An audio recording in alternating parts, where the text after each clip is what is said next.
O reklamda necə deyirlər? Deyir o Araz baba qiymətləri endirir, hamını sevindirir. Puah! Puah! Görəcəyim sizin endiriminizi. Faktla danışmaq lazımdır. Hətəcə, qızım. Bəli, buyurun. Heydə olmuşsan yenə. Yox idim bir ara. Bu dəfə əslində şikayətə gəlməmişəm. Hələ ki şikayət deyil. Nədir məsələ? Deməyirsiniz, insanları sevindiririk. Məni sevindirin. Aha, buyurun. Siz Araz Baba kompaniyasını eşitmişsiniz, düzdür? Ay sağ ol. Araz Baba kompaniyası. Özdə 1 yanvara qədər davam edir. Düzdürmü? Bəli. Qeyd etmişəm sənədlərdə. 1 yanvar olmayıb ki.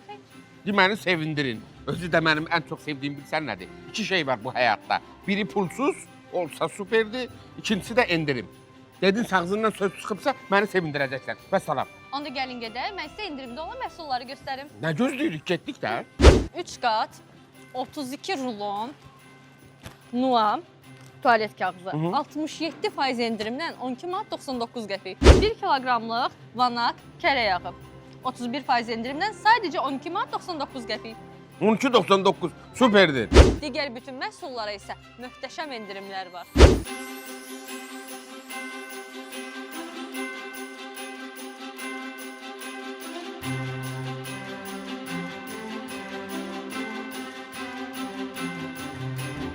Giləzi təzə toyuğun kiloqramı isə 31% endirimlə 3 manat 99 qəpik.